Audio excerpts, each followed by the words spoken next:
lupa untuk selalu bersyukur ya teman-teman. Nah teman-teman, ketemu lagi dengan channel Tati Family. Dan seperti biasa, ini di depanku udah ada perabotan. Berarti aku mau buat rimpang teman-teman. Dan ini aku buat rimpang, buat stok juga ya teman-teman. Dan aku membuat rimpangnya cuma setengah resep aja, karena kebetulan masih ada sisa rempah-rempahnya. Daripada nggak keolah nanti kering kan kebuang teman-teman. Terus kalau misalnya disimpan di lemari es juga suka agak nantinya kayak agak basah kayak gitu teman-teman. Aku mau mengolah rimpang kembali di hari ini dengan setengah resep, dan nanti nggak saya keringkan ya. Tadinya saya pengen dikeringkan, dijemur teman-teman, tapi ternyata teman-teman aku tadi lihat informasi di YouTube, siapa ya yang membahas, aku lupa lagi. Jadi ternyata rempah-rempah rimpang itu alangkah baiknya tidak dijemur, karena kalau dijemur itu kan kayak udah dipotong-potong terus kena sinar matahari, jadi kandungan dari si rempah-rempah itu akan berkurang karena sinar matahari, karena penyerapan dari sinar matahari. Makanya saya urungkan teman-teman. Berarti kalau mau dikeringkan, mau nggak mau harus di oven. Tapi kalau mau di oven, aku lagi mikir-mikir juga karena prosesnya lama teman-teman. Ya lama, terus ya memakan gasnya lumayan juga teman-teman. Jadi udah biar menghemat ceritanya teman-teman, jadi aku mau olah seperti biasa aja. Dan nanti untuk rimpangnya ini sepertinya enggak saya blender atau chopper teman-teman, jadi mau saya iris aja. Jadi ikuti terus ya teman-teman videonya sampai selesai, biar teman-teman tahu proses pembuatan rimpang sampai siap disimpan di frozen atau di freezer. Jadi resep ini adalah resep dari Dr. Jaidul Akbar, dan untuk rimpang yang siap saya buat itu khasiatnya sangat bagus teman-teman, khususnya untuk membersihkan usus teman-teman. Makanya untuk air rimpang ini kan disarankan diminumnya di malam hari sebelum tidur dan di pagi hari, karena kalau di malam hari itu kan kita udah makan dari pagi sampai malam tuh, jadi waktunya tidur tuh kita bersih-bersih dengan air rimpang ini, dan nanti akan dikeluarkan di pagi hari. Begitupun pagi hari sebelum sarapan kita minum lagi air rimpang. Jadi biar benar-benar badan kita itu, usus kita itu bersih. Oke teman-teman, aku lanjut untuk membersihkan rempah-rempah ini. Nah teman-teman, seperti biasa ini untuk bahan-bahannya ada jahe. Ini jahenya saya gunakan 300 gram aja. Kemudian kunyitnya kalau di gram kurang lebih 200 gram. Kemudian kunyitnya kurang lebih 100 gram. Kemudian ini untuk serehnya, serehnya juga kurang lebih 100 gram. Ini makanya aku cepet-cepet dibuat, takut kering teman-teman, sayang juga ya. Kemarin aku waktu buat itu kan nggak semua, jadi masih ada sisa. Jadi sekarang ada sisa, mau saya olah lagi. Nah teman-teman, ini aku kan kalau rempah-rempah suka dikupas ya teman-teman. Dan aku lihat di penjelasannya Dr. Jaidul Akbar, sebaiknya rempah-rempah ini jangan dikupas. Karena kenapa? Kalau misalkan kita dikupas ini kan keluar kayak minyak berbentuk minyak, itulah kandungannya ya teman-teman. Jadi ketika dicuci itu akan berkurang, bukan hilang ya, akan berkurang. Jadi alangkah baik ini kulitnya dicuci bersih, terus diiris, diolah ya istilahnya kayak gitu teman-teman. Cuma aku kalau misalkan nggak dikupas itu kayak sugesti mungkin ya, kayak gimana gitu. Hanya kalau misalnya nggak dikupas itu kelihatan banget kotornya gitu kan. Ini untuk ngupasnya aja lumayan teman-teman, memakan waktu. Jadi aku sampahnya langsung masukkan ke baskom aja ya teman-teman, biar nggak berantakan kemana-mana. Jadi biar nggak usah membersihkan sana sininya, maksudnya membersihkan di lantai. Biasanya kalau pakai plastik, sampahnya langsung plastik, suka ada aja yang jatuhan ke lantai. Dan ini itu teman-teman udah siang, udah jam 2-an. Jadi aku baru kepegang nih mau mengolah ramuan rimpang ini. Nah ini udah bersih teman-teman. Nah kita lanjut lagi teman-teman. Untuk jahenya dikupas bersih ya teman-teman. Kalau membersihkan rempah-rempah lumayan lama ya teman-teman, karena banyak lekukan-lekukan di rempah-rempahnya. Jadi bukan badan aja yang banyak lekukan-lekukannya teman-teman. Oh iya teman-teman, sambil nonton videonya, sambil nemenin aku ngupas-ngupas rempah, jangan lupa untuk support dan dukungannya ya teman-teman, agar channel Tatik Family terus berkembang. Dan saya doakan juga buat teman-teman, semoga channelnya terus berkembang juga, kita sukses bareng-bareng di YouTube. Nah teman-teman, ini udah dikupas bersih ya. Lanjut teman-teman, nih aku mau ngupas lengkuasnya.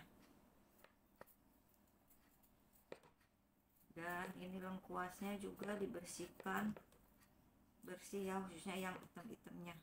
Kalau bersihin lengkuas agak repot ya teman-teman, karena kulitnya agak lumayan ada yang keras-kerasnya gitu loh, bekas kayak akar-akarnya. Nah untuk lengkuasnya juga udah bersih teman-teman.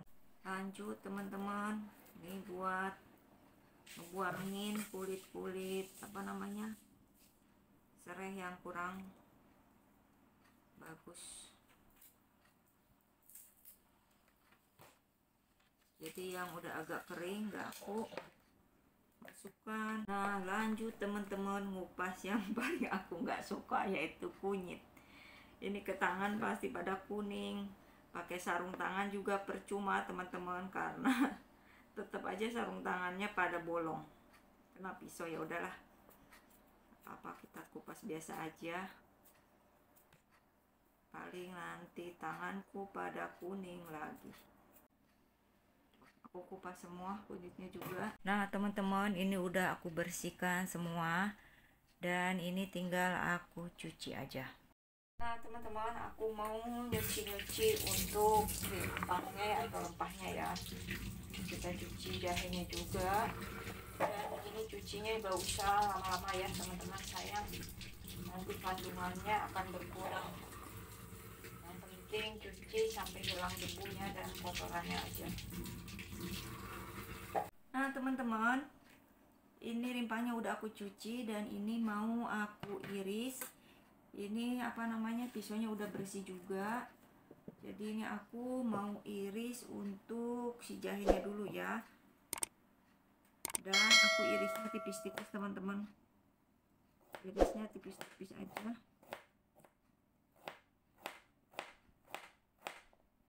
Nah seperti ini teman-teman, potongan jahenya tipis-tipis ya. Dan ini jahenya udah selesai semua dipotong.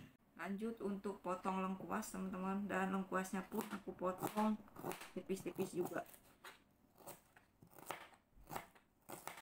Nah ini lengkuasnya udah dipotongin, dan ini potonginnya juga kecil-kecil dan tipis ya. Ini lanjut aku motong serai, dan serainya pun sama ya. Ini irisnya tipis-tipis juga.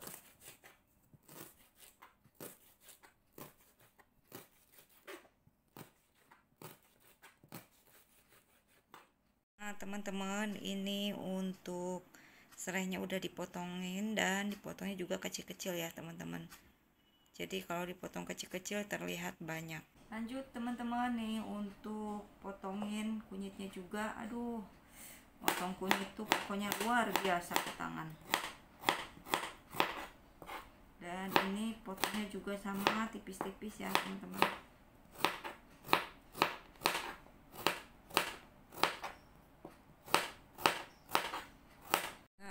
Untuk kunyitnya juga sama teman-teman, dipotong tipis dan kecil-kecil.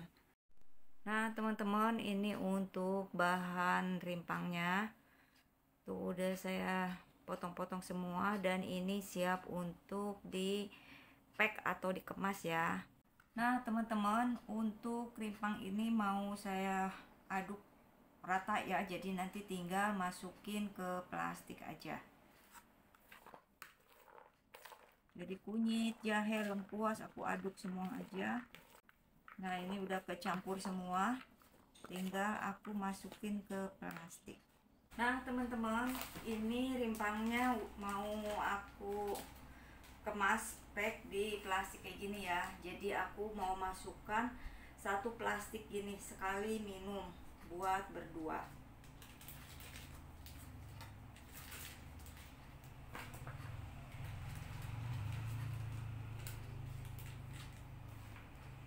Kurang lebih satu plastik ini tuh kurang lebih 100 gram kurang ya teman-teman.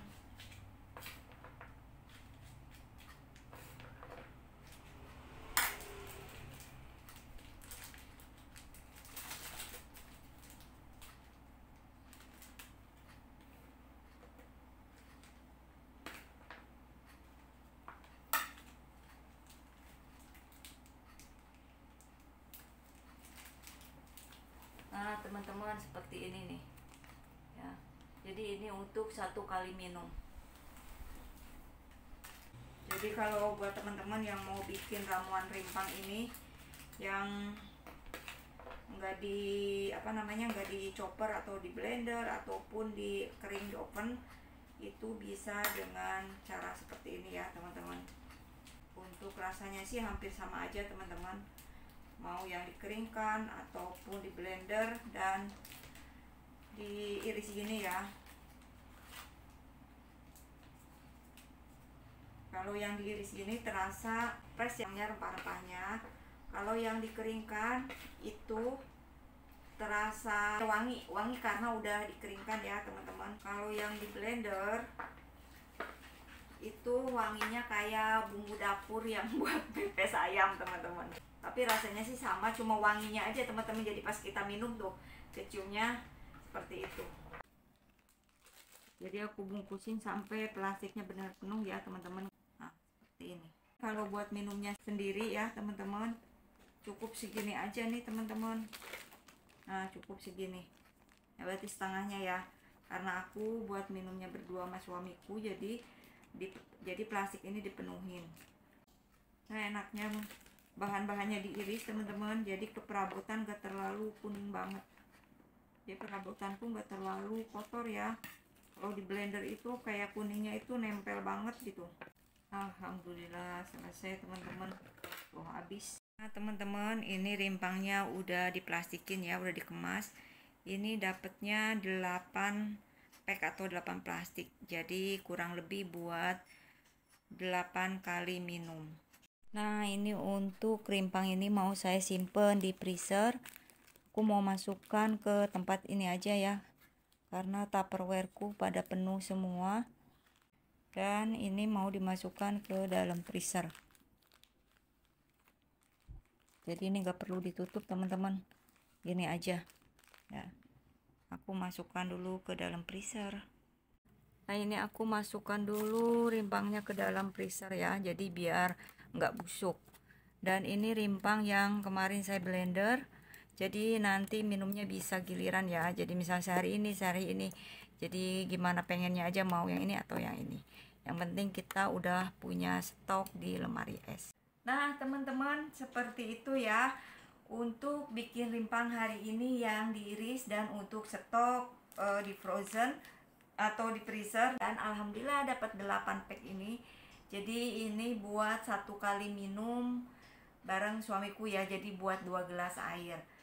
Tapi kadang kalau misalkan warnanya masih bagus, aku biasanya buat besok juga dipakai lagi minum. Tapi kalau misalnya udah nggak ada rasa pedas ataupun kunyitnya, aku ganti pakai rimpang yang baru. Dan setiap bikin rimpang pasti tanganku seperti ini teman-teman.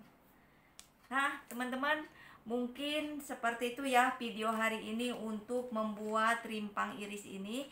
Semoga bisa bermanfaat buat teman-teman yang ingin mencoba untuk mengkonsumsi rempah rimpang ini.